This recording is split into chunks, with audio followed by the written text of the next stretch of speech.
Hey everybody, Armand here, Cheese Skills, and today it's podcast time again. Yeah! And what's the subject? Oh, we're gonna talk about meat or no meat. To meet or not to meet? Yeah, something That's the like question. that. To eat or not to eat. Okay, yeah, to interesting topic. eat meat or no meat. And I think it's a very it's a subject that a lot of people think about these days. You hear a lot about people who want to eat vegetarian or eating vegetarian or even vegan. Yeah, You- people are really conscious about the effects of, the meat industry nowadays and the effects on the climate. And Yeah. so there's a lot going on that subject. Yeah. Yeah, So, and we eat vegetarian. We're no vegans, but vegetarian. So we don't eat any meat. Also no fish, but we do eat some eggs and some cheese, some cheese. Yeah. So and it's. I think it's interesting to talk how we came to eat vegetarian. Yeah. When did it start, and in what time of our lives did we decide to to try it? Really, I mean, it was trial. Yeah, yeah. That was it. It was more a conscious decision of trying this for our health and for seeing what it did into our systems, what kind of effect it has. Well, I think if you've been I was training for a while when we started. It was 2014, right? So I was training since 2006. So that was quite a while already. I was training, and at a certain point, I think I needed to really look at Your diet. my diet, but I was so much more aware of my energy, and then I felt all these. Sometimes my energy was very high, and then it would be low, so it was really going all over the place. So that was around the time that we actually started looking at our food in general, right? Yeah. And then, of course, when you look in the Qigong world, meditation and everything, then I mean, loads of people are vegetarian when you look around, right? Yeah. So I just had to try it to see what it would do for me. Yeah. And so the only thing I could do was like, okay, take like a month or something and see how you actually feel. Yeah. Yeah. And the truth is, I never went back.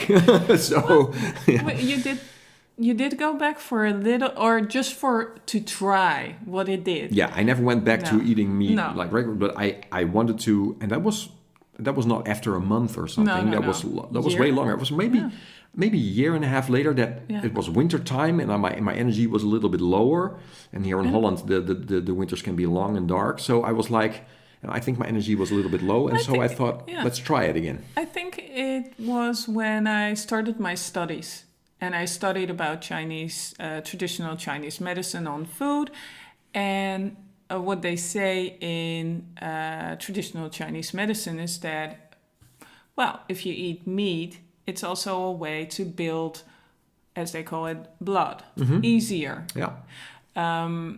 So we thought, why not try and just see what it does for our energy? But it, it was. Yeah, but it sort of makes sense if you decide to, okay. I mean, I may be going down a wrong path now, but to really try and to see what it does if you haven't done it for like a year and a half, and then you eat it again. What happens? Yeah. You know, I wouldn't recommend this with smoking or drinking or any of that stuff, you know. But this, I wasn't addicted or something, right? It's more like, we'll come back to that later. But I think if you really want to know, you have to try it. And I did. And I was in shock. Ooh. And you were in shock as well. Oh, I couldn't eat it at all. My whole environment was in shock, I guess, you know. I mean, it was like, what I did, I bought 3 sausages. They were in a pack, right? The best we could buy. Biological and everything, right? Organic. So the first day, I was like, okay, I'll take 1.5, something like that. And that went fine. But then the next day, I took the other 1.5, and it was not fine at all. No. So what happened? I mean, it was like oil on the fire, as we would say in Holland. Yeah, roughly translated, right? So it was so much young. There was so much fire coming, and it gave me a mood swing like crazy. I was becoming aggressive. It was incredible. I was on the highway with my car, and I was like, I was almost in road rage. It was crazy what it did to me. So so then I was like, no, I cannot do this anymore. I don't know. And I can also say I didn't really like it anymore. I didn't really like the smell, taste, and everything. It was. It's so intense. It's such an intense taste, especially if you eat really good meat. If you eat the real deal. It's such powerful. It's real. Yeah, it is super powerful, and I could only figure that out by trying it again. Yeah. And I'm not sorry I did. You know, I mean that's how I work. You know, everyone has to figure that out for themselves. Yeah. But that's how I work, I think. And sometimes I want to go back, and then I never went back after that. No, it's it's something, but maybe it's good to look back at when we grew up. Yes, that's interesting. Because we both grew up with eating meat and eating my parents weren't vegetarians or anything. No, and it was. My aunt, she was vegetarian. My uncle and aunt, where I went to a lot. I stayed over there quite a lot. But that's really interesting because you're saying that, and I didn't know any vegetarians in my surroundings when I was young, growing up in the 70s and the 80s. I didn't know them, but you had them very close. Yeah, and I was there a lot, and but it was funny. I didn't really feel attracted to meat or to any, either a chicken or fish or any animal. I was not attracted to eat it. It was on my plate. It was presented to me because my mother would cook it. Yeah.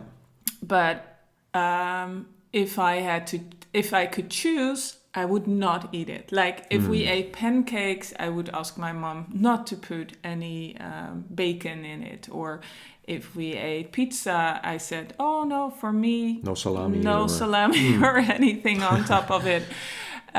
So you were already pretty aware. Well, listening to your feeling and your taste. Was it just a taste, or was it also? I didn't like the taste. Or was it the whole idea? Was it? No, it was not the idea. I wasn't really thinking about what it was that I was eating. Mm-hmm. I think for a lot of people that counts that you're not really aware of what's on your plate. You just eat it. But so many people, as many people as there's as many reasons why you, but you were already quite aware of that. And how old were you when you were? I think as long as I can remember. Wow. As long as I can remember. And that's why your brother became very tall, because he got all your meat, right? Or something. My mom would make, in Holland, it's very common to eat potatoes, some vegetables, and some meat. Something. Yeah. And my brother would always sit next to me, and I would eat and then think, oh no, I don't really want the rest, and gave him the extra. So he loves his meat. And he loved you, of course. He still does. So, So, But did your mom? That's interesting. Maybe did she keep offering it to you, or was there a moment that she said, "Well, okay, I'm not going to give Didi because she would still be cooking, especially when you ate something like spaghetti or a nasi, which already had the chicken in it. Yeah. And of course, because that's more like of a mix, right? It's already mixed, and and there would always be something like chicken in it, a little bit of ham or something like that. Yeah. And ham would I didn't like that at all. So but in those days, people didn't eat that much. That's meat. true. I think the portions were definitely smaller than they are now. Yeah. And we had days that we didn't eat any meat. So it was just something, a vegetarian dish. And my mom, she bought it at the butcher's. Yeah. Not at the supermarket. Maybe later, I'm not sure, but she would always go to the village butcher. And that's another thing as well, right? Yeah. It's more, and I think in the 70s, 80s, I think it was more local. My mom as well. I think it was other times.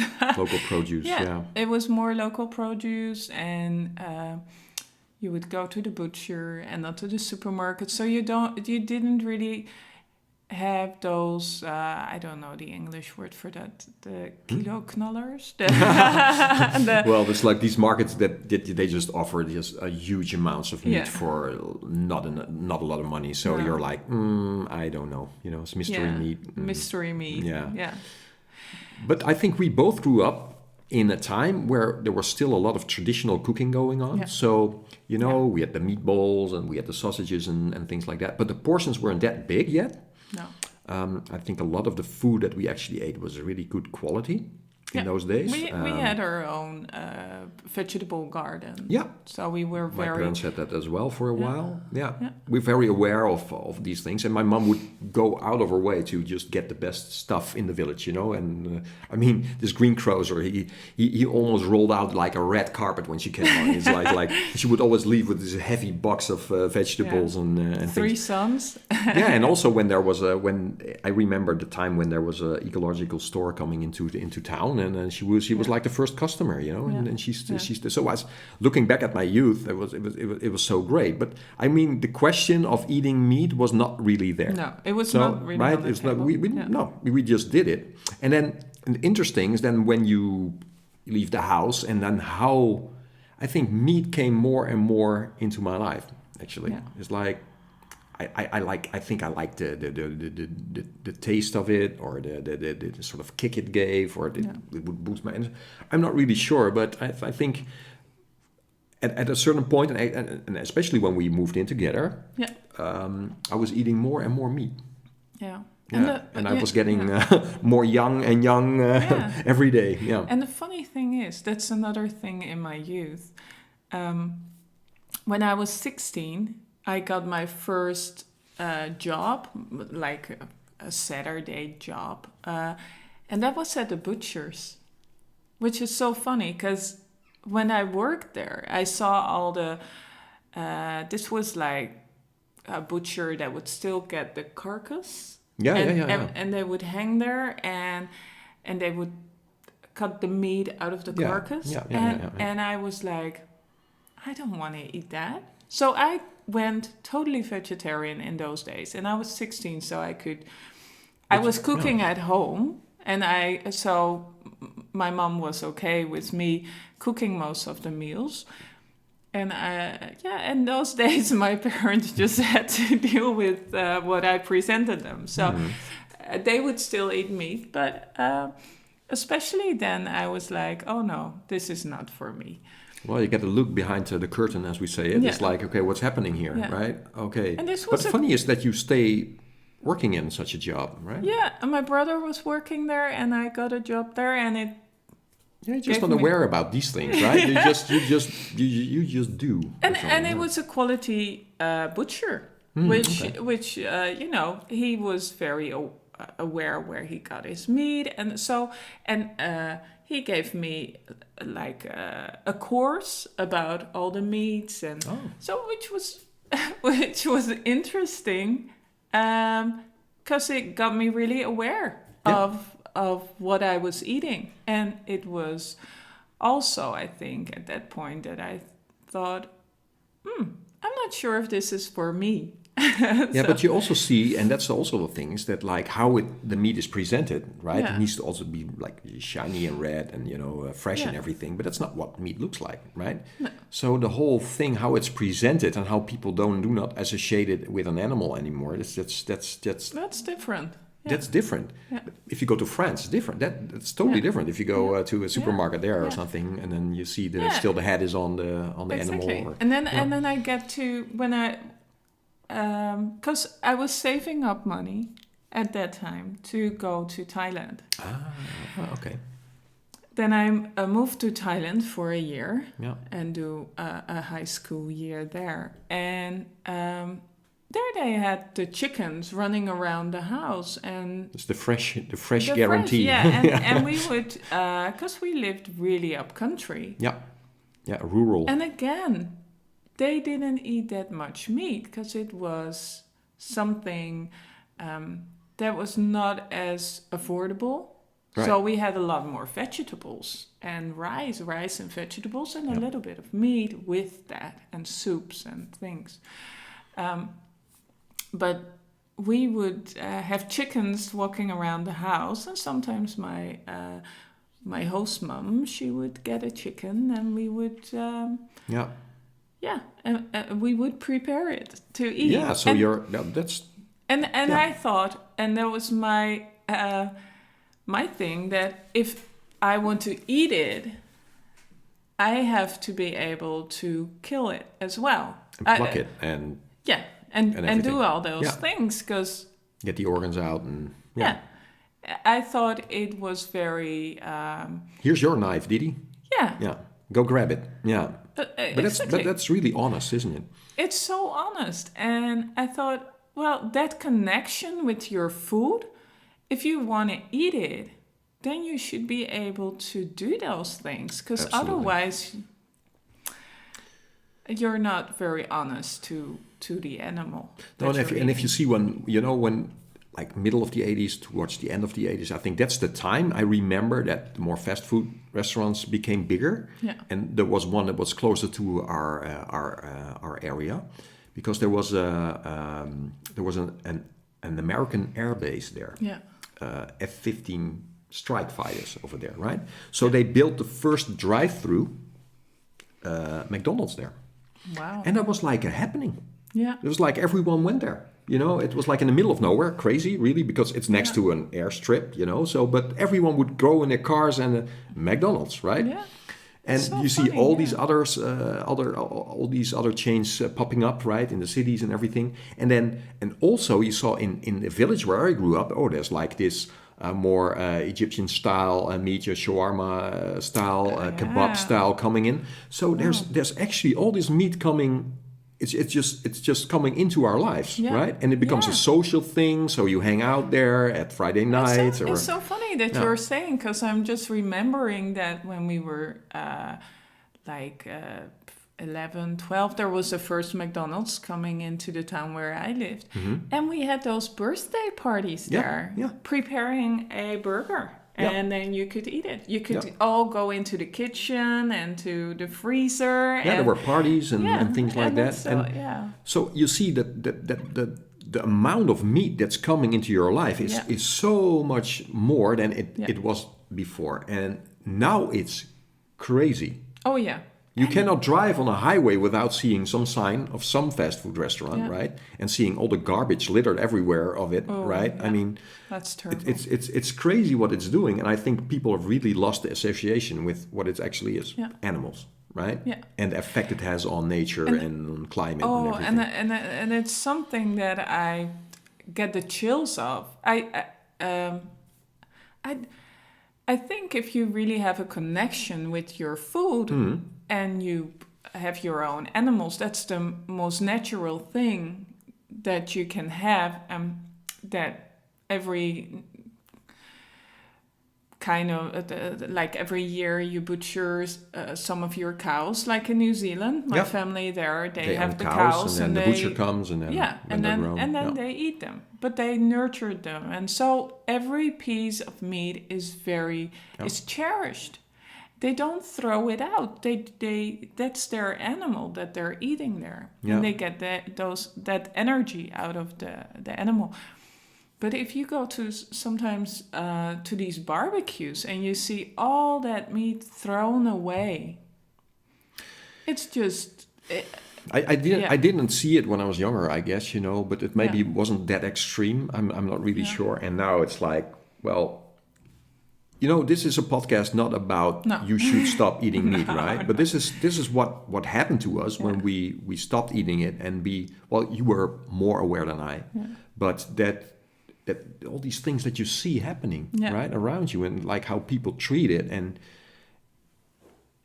that's pretty bad. Yeah. That is pretty bad. I think it's all about the connection that you have with your food, and how much you, and don't get me wrong, I think it's the same with all the vegetables. If you grow them yourself, you know how much effort goes into growing vegetables. It's not something that's there. It's not right in the supermarket. It takes a long time, and it takes a lot of effort. It takes a farmer to grow it, to nurture it, and then take it to a place where it can be sold.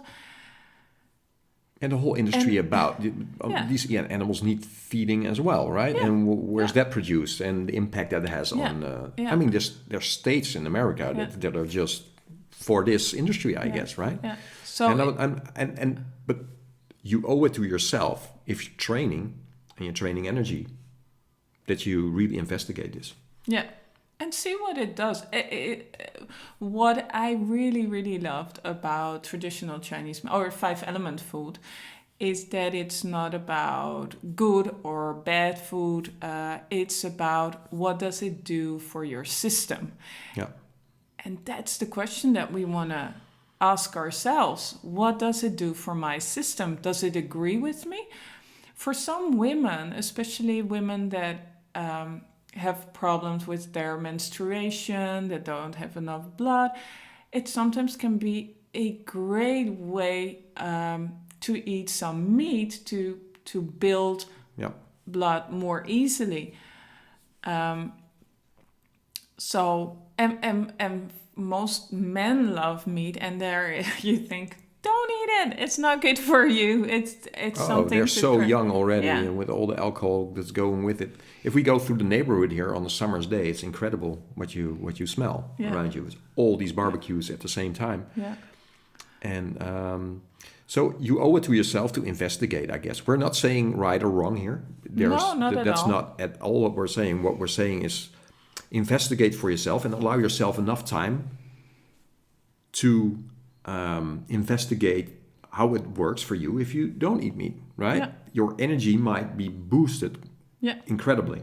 So, and on the other hand, you want also investigate, right? You were saying is maybe you have a shortage that you have give yourself a diet for maybe a month or something where you build blood and you just use it in the most respectful way as you can do. Yeah. Right, because there's a lot of people, I think, putting a lot of effort in bringing them up, the animals up in the best possible way and everything. Yeah. So there's so many people aware of this problem now that if you really investigate a little bit, then you will find good quality, and that's no mystery meat, and that's really important. Yeah, I think there's a lot of misconception. Yeah, but what did the animal eat? What was injected into the animal? Hormones or things like that? And you want to know that stuff. Yeah, and so I think there's a lot of things to investigate for yourself, how you feel about eating, and it's not just meat. What I said, it's everything you put into your mouth. It's all the foods, all the processed foods. It's but also if it's about real food that we recognize as food. Yeah, it's still, where does it come from? How is it produced? It's all good questions. Absolutely, and I think if you're on a spiritual path, if you're on a feeling path, if you're on an energy path, and you want to cultivate stillness, you have to know and understand that a lot of food just builds young, and you're you know, just putting oil on the fire all the time, and you're sitting there like, oh, why can't I shut up, right? Well, this has a huge impact. So I never went back. I don't think I ever will. I don't feel that anymore. I feel I have enough power coming out of the stillness to support me. And of course, we eat in a way that we still get all the things that the nutrients that we need to move on. And you know, I came from this hilly alpine country style chart. And went down to a beautiful sloping, and that feels so much better, you know. And but it takes some adjusting, and it was a good side thing that when we started to eat exclusively vegetarian is that we started to eat so much more diverse. Oh yeah, we got. More cookbooks, because it's a funny thing. You think like, oh, from growing up, and I was already into some more vegetarian dishes, but a lot of people think, but what should I eat if I don't eat any meat or fish? And, that's incredible. What should my plate look like? Well, if you're stuck in the more traditional, you know, Dutch approach, then it's pretty hard. You know, it's like so you have your vegetables, you have your potatoes, and that's it. Okay, and now what? You know, so. But I think it's pretty. I want to talk also about a little bit about the impact it has on our environment when we decided to go vegetarian, right? Just to try that, and that's pretty incredible as well. It's the reactions you get from your from your environment. So be prepared for that, because and if you're listening to this and you are vegetarian, you know this. It's sometimes not so easy because it's so conditioned. Yeah. And there's this thing about meat I sometimes see with people is like it's almost like I earned this or something. You know, it's like.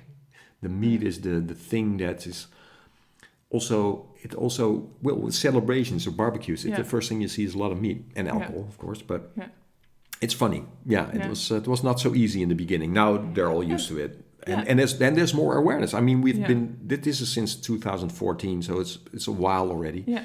And you see so many more restaurants, especially in the area where we live. You have some areas in Holland where it's a lot. It's more rural, I guess. Yeah, and we're more in the cities area, so you see a lot of vegetarian and vegan, and that has really come up. Yeah, and so I love that. That's great. There's so much to choose from, and also when you eat with friends, you see that they're also more aware. And, it's become a lot easier, you know, and I think that the whole time is especially. Asking now for people is like we should cut down on that and feel more. And now it's funny because both your parents are mostly vegetarian. It's true. They've changed. They've changed around. And your brother. And my brother. So it's true. So you see that there's a lot of people around you that. Yeah, but we don't have Netflix, but I know there's documentaries about that as well, and I hear a lot of people talking about that, and that's a good thing. And the younger generation, because your cousin, definitely, or your nieces and nephews, so there's hope there. I think if people can cut down, they will feel better, they will be healthier. You will see it in the charts. You will see it definitely in the health charts, right? And so. So you have to decide for yourself, and right? try. It's all about trying. Absolutely, it's all in the experience. If you think about this stuff, there's all these things going on, but just try it and feel. How do I feel? Yeah. You feel better. Explore further, and see how it goes from there. Yeah. So we wish you luck with that. Yeah. Go experiment. And, absolutely. Well, if you like this. Like and subscribe. There's more coming. And hope to see you next time. Absolutely. Okay. Bye, people. Bye.